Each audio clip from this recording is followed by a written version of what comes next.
তো দেখো মাংসতে এবার তেল থেকে কি মাংস। Good morning everyone, so welcome back to my channel.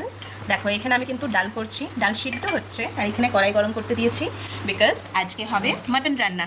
এখানে সমস্ত জোগাড় আমি করে নিয়েছি। দেখো আলু কেটে রেখেছি, পেঁপে রেখেছি, এটা ওই তেলে ফোড়ন দেওয়ার জন্য এই দুটো, টমেটো কেটেছি, টমেটো এইটুকুই কেটেছি, যা দাম বাবা। এখানে মিট মশলা আছে, এদিকে ভাত হচ্ছে, এদিকে কড়াইটা গরম করছি। এবার কিন্তু কড়াইয়ের মধ্যে তেল দিয়ে দেবো। এইদিকে আমার ছেলে খেলা করছে, কিছুতেই ভিতরে আসছে না। অয়ন ভিতরে এসো, ভিতরে এসো, এসো, আমি বকু বকু করবো, এসো ভিতরে এসো। হ্যাঁ ঠিক আছে, এইখানেই থাকো, বাইরে যেও না, ঠিক আছে? ওকে ওকে বলো, ওকে। এইদিকে একটা ফিল্ম লাগিয়েছি, ফিল্ম চলছে, এদিকে রান্নাবান্নাও করছি, সাথে ব্লগিংও করছি। কি শান্তির দিন। ওয়েদারটা বাইরের আজকে কিন্তু দারুণ আছে, ডালটা অনেকটা পড়েছে। তো কুকারে করি না কেন কি, কুকারে সিদ্ধ হয়ে যায়, ওটা নাকি বাচ্চাদের জন্য ভালো নয়। মানে ওই যে চট করে ভাপের মধ্যে সিদ্ধ হয়ে যাচ্ছে জিনিসটা, ওটা কিন্তু বাচ্চাদের জন্য ভালো নয়, বাচ্চাদের পেট খারাপ হয় সেই জিনিসটাতে। তাই একদম ভালোভাবে যাতে সিদ্ধ হয় আমি এমনিভাবেই রান্না করি ডালটা। তো এখানে কিন্তু চর্বিটা যেটা আছে না, এটা আলাদা করে রেখে দেবো, স্টার্টিংয়ে দিলে কিন্তু এটা মানে চর্বিটা পুরো গলে যায়। এখানে মাংসটা এখন ফার্স্টে একটুখানি ধুয়ে নিই ভালোভাবে, ভালোভাবে ধুলে ভালো লাগবে। দেখো দেখো কেমন নোংরা লেগে আছে, ধুয়ে নিই ভালোভাবে আগে। তো এখানে মাংসটা ভালোভাবে ধুয়ে নিচ্ছি। জাস্ট বেসিনটা এখন পরিষ্কার করা হয়নি, জাস্ট এক গাদা বাসন ধুয়েছি। তো লাস্টে পরিষ্কার করি, সব কিছু কাজটা কমপ্লিট হয়েই যাক, তারপরে পরিষ্কারটা করবো। আর এই টুকরো টুকরোগুলো যেন উঠতেই চাইছে না, কে জানে কি এগুলো, কাঠগুড়ি হতে পারে। তো মাংসকে এখন ভালোভাবে দেখো ধুয়ে নিচ্ছি, ঝুঁইটার মধ্যে ধুচ্ছি যাতে জলটা ছেঁকে বেরিয়ে যায়। দেখো তেলের মধ্যে লঙ্কা ফোড়ন দিয়ে গরম মশলাটাও দিয়েছি, গোটা গরম মশলাটা, একটুখানি চিনি দিয়েছি, মানে আমরা বাঙালি একটু চিনি না দিলে হয়। আর তারপরে কিন্তু এখানে পেঁয়াজটা দিয়ে দিয়েছি, ভালোভাবে ভেজে নেবো। দেখো চিনি দেবার রিজন হচ্ছে, যদি চিনিটা তেলের উপরে দাও না, মাংসের যে কালারটা আছে এটা কিন্তু দারুণ আসে। তাই চিনির ওপরে যদি তেলের উপরে যদি একটু চিনি দিই তো খুব সুন্দর কালার আসে কিন্তু মাংসতে। এখানে এখন পেঁয়াজটা ভালোভাবে ভেজে নেবো। দেখো তোমাদের সাথে কথা বলতে বলতে এখানে আলুটা কিন্তু আমার সম্পূর্ণভাবে ভাজা হয়ে গেছে। পেঁয়াজের উপর আলুটা দিয়েই ভেজে নিলাম ভালোভাবে। ফার্স্টে আলুটা ভেজে তুলতে ভুলে গেছিলাম, তাই তো আলুগুলোকে এক এক করে তুলে নিচ্ছি।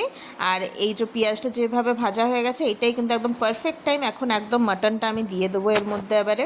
আর এর মধ্যে দিয়ে পরে মাটনটা একটু ভালোভাবে ভেজে নেবো। মাটনটা একটু ভাজলে কিন্তু টেস্টটা বেশ ভালো আসে।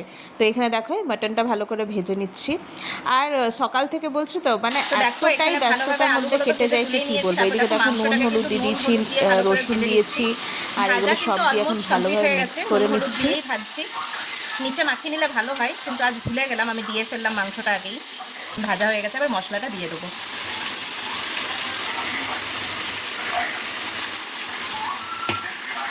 তো দেখো মশলাটা দিয়ে দিয়েছি।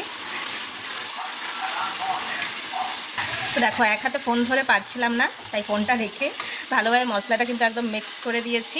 আর এটা খানিকক্ষণ না, প্রায় 20 থেকে 25 মিনিট এখন কষানো হবে ভালোভাবে। তো এটা কষানো হোক ফার্স্টে। তো মাংস কষানো কিন্তু অলমোস্ট রেডি হয়ে গেছে। আর ওপরে দিয়েছি একটুখানি, কি দিয়েছি এটা তোমরা আমাকে কমেন্ট সেকশনে জানাও। তো দেখো মাংস কষানো রেডি হয়ে গেছে। এইখানে আমি একটু গরম জল চাপিয়েছি মাংসটা দেওয়ার জন্য।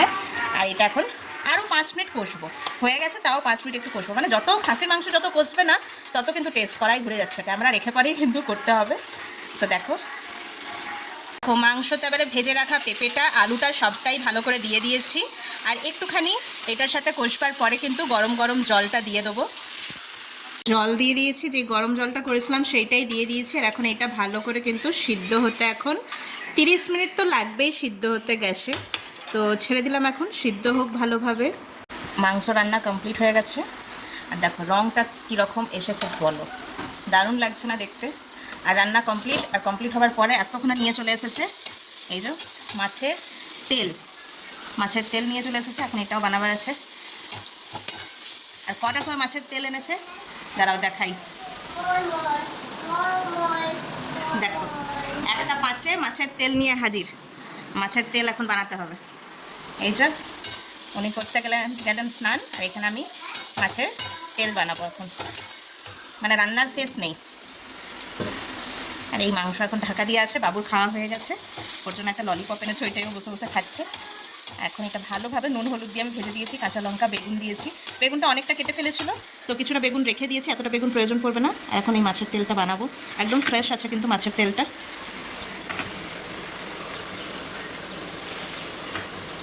মাছের তেলটা দিয়ে দিয়েছি, এখন মাছের তেলটা ভেজে নিচ্ছি ভালোভাবে। ডাল টাল পড়ে আছে, এগুলো পরিষ্কার করতে হবে। এন্ডে পরিষ্কার করি, মানে খাওয়া দাওয়া হয়ে যায় তারপরে একেবারে পরিষ্কার করি। এই জন্যই রান্না করবার পরে করি না, কারণ কি কখন কী চলে আসবে আমি নিজেই জানি না। তাই একদম খাওয়া দাওয়া শেষ বুঝে গেলাম আর কিছু আসবে না, তখন এগুলো সব পরিষ্কার করে পরে তারপরে যে পরে শুভ।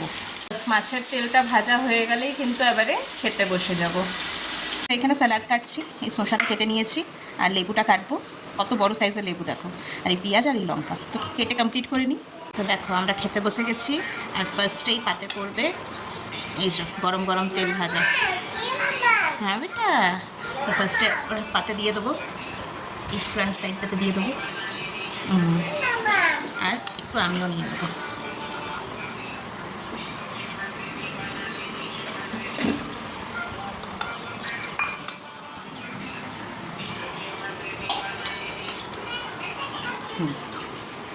কেমন হয়েছে? ভালো হয়েছে? তো চলো, তো তেল দিয়ে খাওয়া কমপ্লিট। এবারে নিয়ে নেবো এখানে মাংস। তো এই যে ভাতটা একটুখানি ঠিক করে নিই, তারপর এখানে নিয়ে নিলাম মাংস,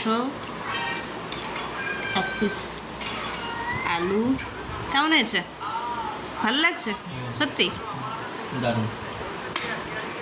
আর একটা রসুন নিয়েছি নিজের জন্য, ওকেও একটা রসুন দিয়েছি আর আমিও একটা রসুন নিয়েছি।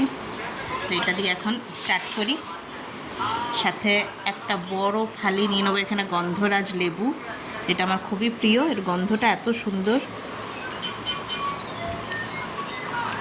আর এই যে ঝোলটা বেশি মশলা দিয়ে বানাইনি, একদম পাতলা ঝোল হয়েছে, কিন্তু খেতে দারুণ হবে মনে হয়। আর সায়নের পছন্দর ঝোল হয়েছে আজকে, ও কিন্তু একদম পাতলা ঝোল খেতে পছন্দ করে। তো আমি এখানে মাংস আর ভাত নিয়ে নিয়েছি। কড়াইয়ে সিদ্ধ এত সুন্দর সিদ্ধ হয়, এত দারুণ সিদ্ধ হয়েছে।